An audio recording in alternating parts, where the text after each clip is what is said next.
नमस्कार, भव्य भारत न्यूज में आप सभी दर्शकों का स्वागत है और साथ ही साथ बहुत बहुत स्वागत है हमारे इस बहुचर्चित कार्यक्रम माँ का दरबार में। मैं हूं रेवती रमन पांडे। माँ आपके लिए अगर कहें तो 4 लाइन पहले मैं बोल दूं, इसके बाद फिर सवाल जवाब होगा और दर्शकों से आपका मैं रूबरू कराऊंगा। वो इस तरह से है कि संतों का एक सत्य में ही विश्वास होता है।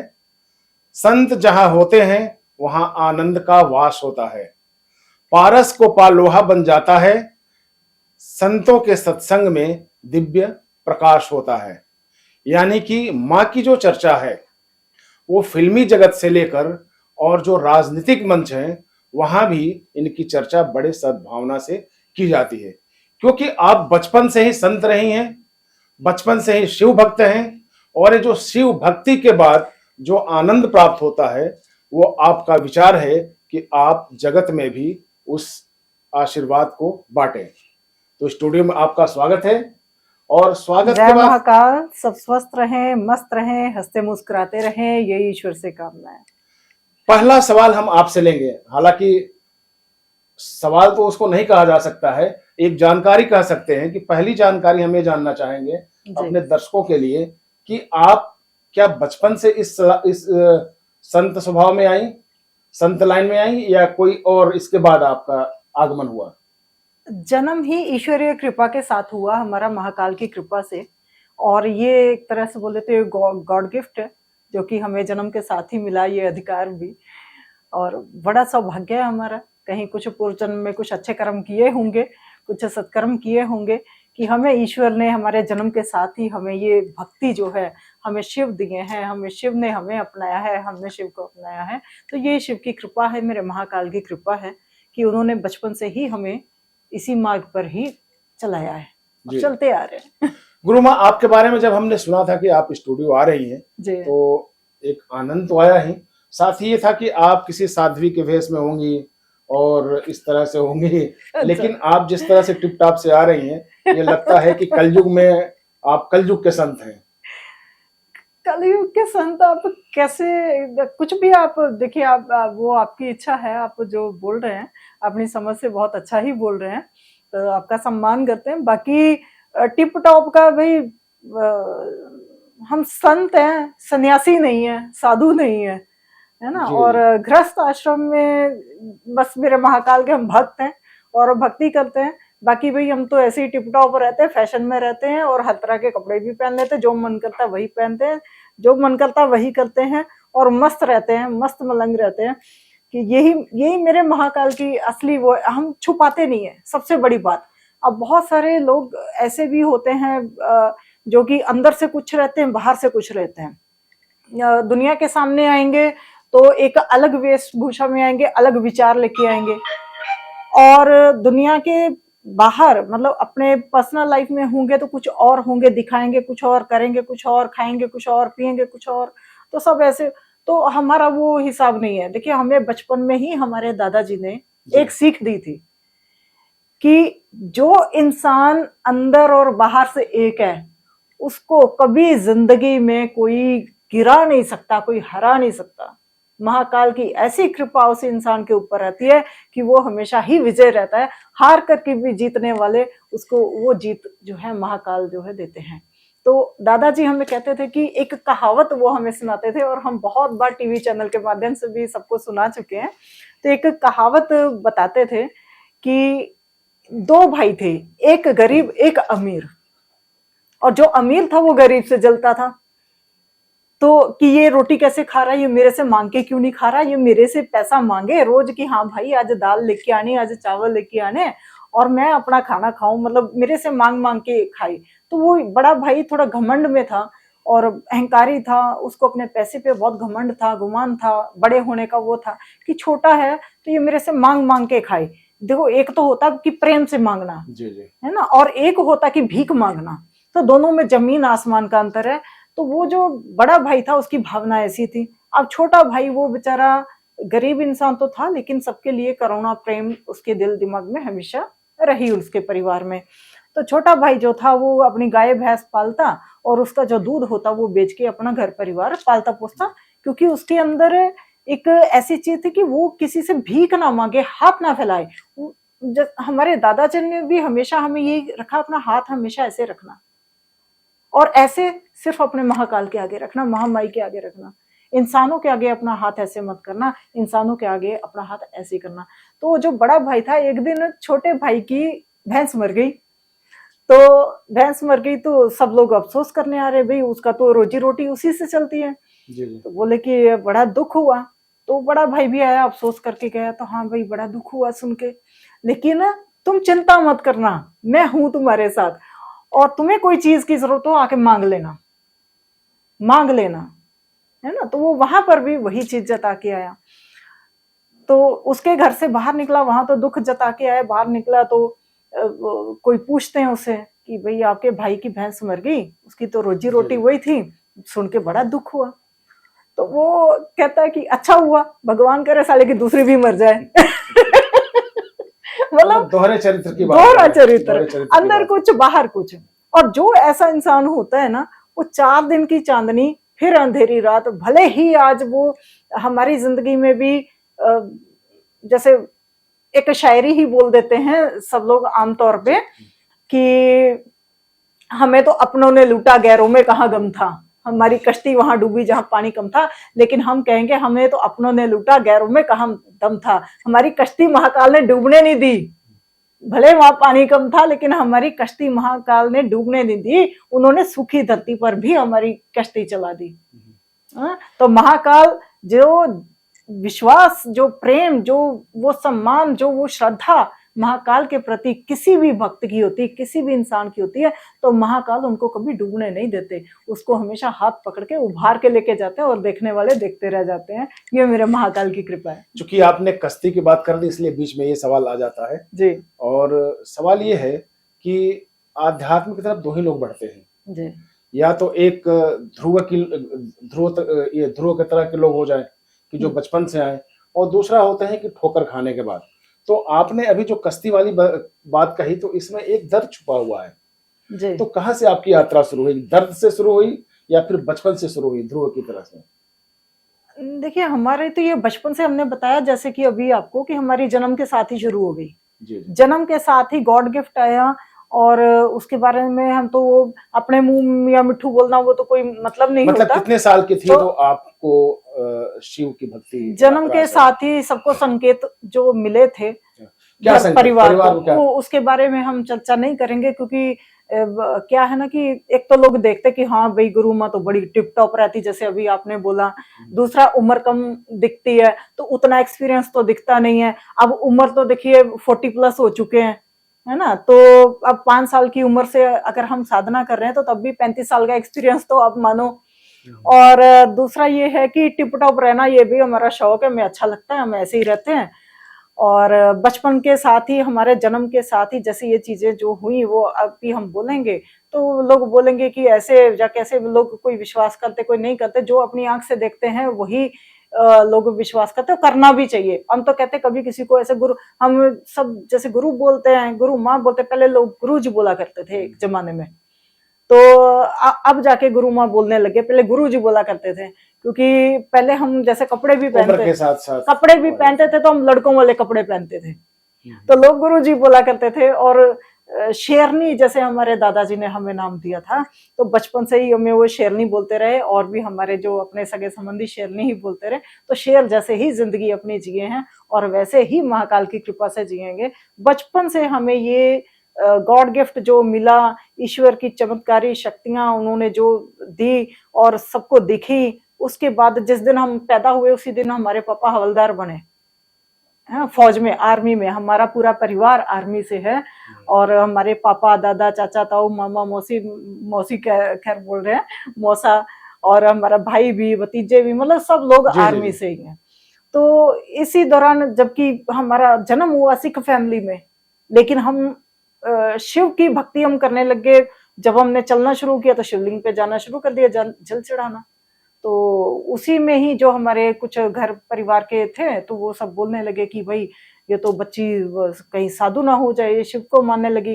तो गुरुद्वारे जाओ, जबकि हम गुरुद्वारे भी जाते हैं, हम मंदिर में भी जाते हैं, हम सभी गुरुओं का, सभी देवी देवताओं का सबका सम्मान करते हैं, सबसे प्रेम करते हैं। और हम तो उन्हीं के ही बच्चे ही हैं, हम तो तुच्छ प्राणी हैं। हमारी तो कोई ऐसी कोई औकात है नहीं कि हम अपने आप को कोई ऐसे सर्वश्रेष्ठ बोले, या कोई बहुत बुद्धिमान बुद्धि है नहीं हमारे में। दिल है, बस जो भी करते हैं वो दिल से करते हैं। किसी को अच्छा लगे तो ठीक, ना अच्छा लगे तो ठीक। और जिसको बात समझ में आती है उसका वेलकम है, ना तो भीड़ कम है। अपना तो सीधा सीधा सा ये हिसाब है। तो कोई ऐसा नहीं है कि हम पैसे के लिए किसी को झूठ बोल दे, सच बोल दे, नहीं, जो है वही बोलेंगे। पैसे की कोई इतनी कोई भूख नहीं है। हाँ, कोई अपनी श्रद्धा से कोई दे जाता तो रख भी लेते हैं भाई। थोड़ा सा फ्लैशबैक में चलते हैं जी। और ये जानेंगे कि आपका जो परिवार रहा है, जैसे आपने बताया कि आपका परिवार आर्मी से परिवार था जी। और उस बीच में आपका जन्म लेना, जी। तो एक वो कट्टरता तो आप में दिख रही है कि आप जो हमारे हमें परवाह नहीं है, जी। जो हमें करना है कर लेंगे। जी। आध्यात्मिक गुण आपके परिवार वालों को कब पता चला है? ये तो जब हम बताए ना, जब हमारा जन्म हुआ तो जन्म के साथ ही कुछ चीजें ऐसी हुई कि जैसे माता जी बताती, हमारी दादी दादा बताते थे। एक बार तो 7 साल की आयु थी तो हम मर भी गए थे, है ना। तो मरने के बाद अब सब लोग बोलने लगे कि भाई बच्ची लड़की है, तो लड़की है तो इसको जल्दी निकालो। तो हमारे दादाजी बोले कि नहीं, अभी नहीं, रुको। नहीं निकालने का मतलब शादी कर देना? नहीं नहीं, 7 साल की उम्र थी हमारी। अच्छा। तो मर गए थे हम। अच्छा। डॉक्टरों ने मरा हुआ मतलब घोषित कर दिया। घर से बाहर निकालना, डेड बॉडी। हाँ, डेड बॉडी को घर से, मतलब कुमारी कन्या है, लड़की है। हाँ, तो मतलब वो लोग मानते हैं ना कि भूत प्रेत ये हो जाएगा, वो हो जाएगा, कोई इसकी आत्मा को कोई वश में कर लेगा, है ना। तो ऐसी ऐसी चीजें लोगों की अपनी अपनी मान्यता है। तो ये था, तो दादाजी बोले कि रुकिए, अभी कोई कुछ नहीं, वो कहीं गई है तो आ जाएगी। तो ये परिवार वाला ऐसा, तो वो बचपन से ही ये सारी चीजें चलती रही। बाकी 5 साल की हमारी जब उम्र थी तो गॉड गिफ्ट के साथ, मेरे शिव की कृपा के साथ, दादाजी की कृपा हुई। हमारे दादा ही हमारे गुरु बने। आज तक वही गुरु हैं हमारे, दूसरा अन्यथा और कोई गुरु हमारा आज तक हमें मिला नहीं। हम चाहते हैं कि हमें कोई एक अच्छा गुरु मिले। महाकाल से रोज प्रार्थना करते हैं हमें कोई ऐसा योग्य गुरु मिले, कोई अच्छा गुरु मिले, हम उसको गुरु बनाए। वरना हमारे दादाजी है हमारे गुरु हैं। बचपन में 5 साल की उम्र में उन्होंने हमें दीक्षा दी, हमें साधना करवाई। ईश्वर की कृपा से बहुत सारी सिद्धियां वो प्राप्त की, तो जिनका उल्लेख तो अभी हम नहीं कर सकते हैं, करना भी नहीं चाहिए। बाकी तुच्छ प्राणी है, वो बहुत छोटे से, और महाकाल की कृपा है, बस यही सबसे बड़ी कुछ बात कड़ियां बचपन की आपकी जोड़ने की मैं कोशिश करूंगा, जो हमें जानकारी मिली है जी। कि बचपन में आप सांपों से भी खेला करते थे। हाँ, खास करके कुछ ऐसे विशेष दिन होते थे तो सांप आते थे हमारे पास, और हम उनके साथ खेला करते थे। तो एक बार तो हमारे पिताजी बताते कि स्कूल के पास हम बाहर खेल रहे थे, बहुत छोटे से थे, और पिताजी आए तो उन्होंने देखा तो काफी बच्चे हम सब खेल रहे थे, तो हम बिच्छू था तो बिच्छू पकड़ के खा लिया। अब वो लेके गए हॉस्पिटल तो बताया गया कि बिच्छू तो खाया है, अंदर है, वो जिंदा है। तो फिर वो उन्होंने कई ट्रीटमेंट वगैरह, मोशंस, ये वो सब वो करवाया, तो मतलब वो किया उन्होंने ट्रीटमेंट। तो सब हैरान इस बात से। तो हमारे पिताजी कहते थे कि ये देखो, ये ना इच्छाधारी नागिन है। आज भी वही बोलते हैं हमें। तो बोलते थे कि इच्छाधारी नागिन है, देखो इसको तो बिच्छू भी नहीं काट रहा। तो ऐसा था। तो वो कोई महाकाल की कोई कृपा थी, कोई कृपा है, बल्कि थी नहीं, है कृपा, ऐसी है, ईश्वरीय कृपा है, मेरे महाकाल की कृपा है कि कहीं लगता है कि कोई अपनों पे कोई संकट आ रहा है ऐसा, जहाँ हमारे जो आसपास हैं, जो हमें प्रेम करते हैं, जो हमें याद करते हैं, तो हमें याद करते हैं, मतलब जो हमारे महाकाल को याद करते हैं, जो उनसे कुछ चाहते हैं, तो ईश्वर की कृपा से अगर वो कुछ समझ में आता है हमें, तो हम अपनी ओर से ब्लेस करते हैं, महाकाल से प्रार्थना करते हैं। बाकी वो और कोई हमें कोई ऐसी कोई वो चीज नहीं कि कोई जादू टोना तंत्र मंत्र ऐसा कुछ करें, तो हमसे प्रार्थना करते हैं और महाकाल जो है वो सुनते हैं। तो बस चलती आ रही है। सच्चे दिल से इसको माना जा सकता है। बिल्कुल बिल्कुल सच। देखिए कोई भी एक और आपके बारे में जानकारी है, उस पर प्रकाश डालेंगे, मुझे कितना सत्य है तो आप ही बता पाएंगे जी। कि आप जहाँ खोजा जाता था वहां से कहीं और दिखाई देती थी, फिर वहां पर जाने के बाद कहीं और दिखाई देती थी। मतलब आपका देखने का नजरिया जो था ना, वो आपका स्थान बदलता रहता था लोगों के उसमें, क्या ऐसा कुछ था? हाँ, ऐसा कुछ था। और आज भी, जैसे कि एक हमारी दीदी हैं, विकासपुरी में रहती हैं, दिल्ली में ही। दिल्ली में। हाँ, तो वो एक बार हम लोग ऐसे साथ में खाना खा के दोपहर में और थोड़ी देर सो गए थे, तो वो एकदम से उठी और वो घबरा गई। तो हम बोले कि क्या हुआ? तो बोले कि अभी तुम कुछ और थी, हमने बहुत बड़े स्वरूप में ऐसे नाग देवता देखे हैं। तो वो कहीं ना कहीं महाकाल की कृपा है, तो हो सकता है कि हमारे जरिए महाकाल ने उनको दर्शन दिए हों, उनकी भक्ति का उन्हें फल मिला हो। तो हम तो माध्यम ही हैं बीच में, एज ए डॉक्टर, जहाँ डॉक्टर भी क्या कि माध्यम ही है, बस शिव से प्रार्थना करते हैं, महाकाल से, महामाई से, और वो जो इंसान अगले होते हैं वो अपने सच्चे दिल से, मन से, पूरी श्रद्धा से, विश्वास के साथ महाकाल से जो जुड़े हुए हैं लोग, ईश्वर से जुड़े हुए हैं, जो सच्चे लोग हैं, कहने का मतलब जो सच्चे लोग हैं, सच्ची उनकी श्रद्धा है। देवी देवता कोई भी हो, भगवान आपके कोई भी हो, इष्ट आपके, हम ये नहीं कह रहे कि शिव या विष्णु है ना, जहाँ आप कृष्ण जी को, वो सब एक ही है ना। हम सबके लिए, इंसानों के लिए नाम अनेक हैं, अलग अलग नाम हैं, लेकिन वो है तो एक ही। बिल्कुल सही बात। तो उनकी जैसी श्रद्धा है, वैसा जैसा भाव है वैसा। शिव भक्ति में अगर देखा जाए तो मार्कंडे जी का नाम प्रमुखता से लिया जाता है, क्योंकि वो भी बचपन में जी किसी भी अनिष्ट से बचने के लिए शिवलिंग को आलिंगन कर लिए थे। जी। आपके साथ भी इस तरह से घटना कोई हुई थी कि आपने घर में मिट्टी का मूर्ति बना कर रखा था और पिताजी आपके साथ गुस्सा में आया और उसको तोड़ दिया? हाँ, वो बचपन में क्या था कि पिताजी हमें बोले कि माताजी को बोले, माताजी को वो डांट देते थे, जैसे मंदिर नहीं जाना है। हाँ, कि ये मंदिर जा रही है, गुरुद्वारे भेजो। तो जबकि हम तो गुरुद्वारे में भी जाते हैं, आज भी जाते हैं, जबकि हर महीने जाते हैं, हर हफ्ते भी मौका मिले तो हम हर हफ्ते भी जाते हैं। तो जब ईश्वर बुलाता है तो हम जरूर जाते हैं, बाकी हमारी तो कोई औकात नहीं कि हम जाएं, जब तक वो हमें नहीं बुलाते तब तक हम कैसे जाएंगे। बिल्कुल। तो पिताजी ने बंद कर दिया था हमारा मंदिर जाना, वो छोटे से थे ना बच्चे, तो बंद कर दिया था। तो हमने घर में ही अपने मिट्टी के शिवलिंग आंगन में बना लिए एक साइड में, और शिव मूर्ति छोटी सी अपना मिट्टी की थी, तो वो हमने रख ली। तो ऐसे एक बार फिर उन्होंने ऐसे तोड़ दी थी, लेकिन वही है कि गुस्से में आके हमने भी उनको कुछ बोल दिया, और कुछ वो थोड़ा सुना श्राप दे दिया आपने उनको। हाँ, तो थोड़ा वो फलित हुआ। फलित, वो तो देखो कि अब क्या ही बोले उसके लिए ना। तो गुस्से में आके हमने कुछ बोल दिया था। तो लेकिन उसके बाद अगर आज देखा जाए तो आज वो ठीक है, आज वो शिव को मानते हैं। उस वक्त में आज के वक्त में बहुत अंतर है। जब मेरे महाकाल तो ऐसे हैं कि वो दिखा देते हैं ना सब, और आज तो हमारे पिताजी देखिए कि वो सोमवार के सोमवार जाएंगे, जल चढ़ा के आएंगे। हाँ, मतलब हृदय परिवर्तन कर दिया आपने। परिवर्तन हो गया। जो एक समय आपका विरोध करते थे वो आपने हृदय परिवर्तन कर दिया उसे। बिल्कुल बिल्कुल। जबकि हमारी जो गुरु ग्रंथ साहिब जी की बानी है, उसमें भी हमारे सभी देवी देवता, शिव पार्वती, राम कृष्ण, है ना, राधा रानी, तो इन सबका उल्लेख है उसमें भी। लेकिन समझने का अंतर है।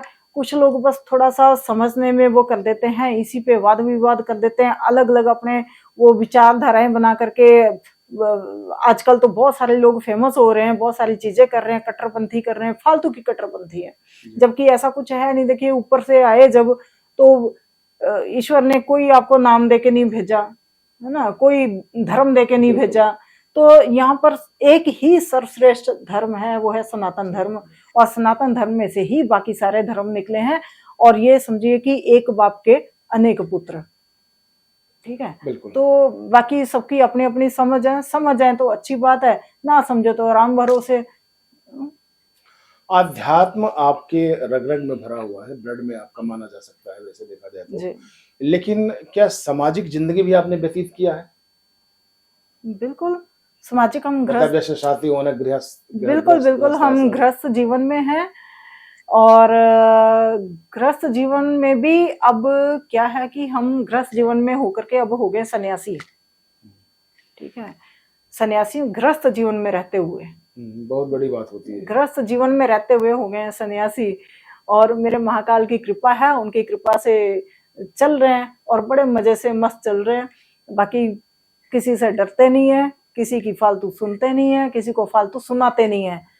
पहल हम कभी करते नहीं, दूज हम कभी छोड़ते नहीं, ये अपनी सीधी सी बात है। और भाई सब इज्जत मान सम्मान के साथ आए तो अच्छी बात है, ना आए तो और भी ज्यादा अच्छी बात है। तो ये हम सभी को बोलते हैं। बाकी कोई भी आज तक कोई ये नहीं कह सकता कि हाँ भाई इन्होंने हमारे साथ ये कोई चीज गलत की है या गलत कुछ है ना। हाँ किसी का अच्छा हो जाए हमारे हाथ से वो बेहतर है, लेकिन बुरा हमने कभी अपने दुश्मन का भी, जबकि हमारे दुश्मन तो ऐसे ऐसे हैं जिन्होंने कोई कमी नहीं छोड़ी है, लेकिन उनको ईश्वर देख रहा है और देख ही रहा है और देखेगा। लेकिन फिर भी हम दुआ करते हैं कि भगवान उनको भी सद्बुद्धि दे, कभी भी किसी की जिंदगी में कोई भी उथल पुथल कभी कोई ना मचाए, क्योंकि आज आप मचाओगे कल आपकी जिंदगी में कोई मचाएगा, तो जैसा करोगे वैसा भरोगे। अच्छा, एक अंतिम सवाल है आपसे जी कि फिल्मी जगत में भी आपका नाम बड़े श्रद्धा से लिया जाता है और राजनीतिक क्षेत्र में भी आपका नाम श्रद्धा से लिया जाता है, तो क्या कभी ऐसा मन बना कि फिल्म में हम चले जाएं, फिल्म की तरफ झुकाव हो, या फिर राजनीति की तरफ आपका कोई झुकाव हो? ऐसा कोई मौका मिला है आपको या आपकी इच्छा रही हो? मौका तो देखिए, हम तो सबके बीच में रहते हैं, हमारे लिए सब एक समान है, हमारे लिए कोई भी अलग नहीं है ना। तो चाहे वो फिल्म जगत हो चाहे राजनीति हो, तो अब वो वही बात अभी हमने बोली कि जो इज्जत मान सम्मान के साथ प्रेम के साथ कोई हमें बुलाता है, जहाँ हमारे पास आता है, तो भाई हम उनके वो हमारे। तो बाकी सबके अपने अपने भाव हैं। और फिल्म इंडस्ट्री में भी बहुत सब लोग हैं जो कि बड़ा मान सम्मान करते हैं, इज्जत करते हैं, हमें बुलाते हैं, जहाँ वो भी हमारे पास आते हैं, आते जाते रहते हैं। और ईश्वर की कृपा है और ऐसे ही चलनी चाहिए और सबको मिलजुल के रहना चाहिए। अच्छी बात है, अगर हमारे कोई ऐसा विचार जहाँ हमारी ओर से कुछ ऐसी ईश्वर की कृपा किसी को कुछ मिलती है हमारे माध्यम से, तो उससे बेहतर और क्या ही होगा, है ना। ये तो मेरे महाकाल की कृपा है कि वो सबको एक समान हमारे आंखों से सबको दिखा रहे हैं, है ना, हम सबको एक समान देख रहे हैं। तो ये ईश्वर की हम पे असीम कृपा है मेरे महाकाल की। बहुत अच्छी बात है। तो ये रही एक संत की जीवनी जिनको हम गुरु माँ के नाम से आज जानते हैं।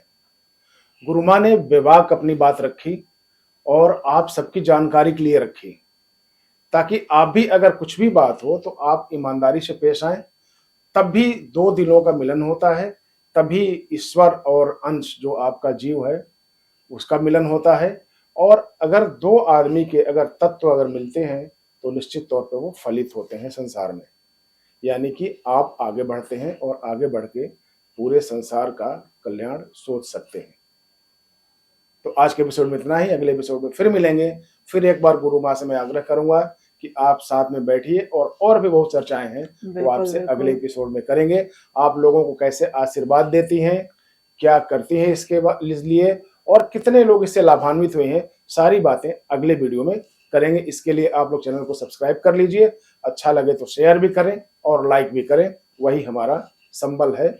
और कोई भी बात हमसे पूछनी हो आप कमेंट में बोलिए, और हम जो भी होगा उसका जवाब आपको जरूर देंगे। आपके हर कमेंट का जवाब, जो भी क्वेश्चन आपका होगा उसका आंसर हम जरूर देंगे, अगर हमारे प्रति किसी के लिए कोई भी क्वेश्चन हो तो।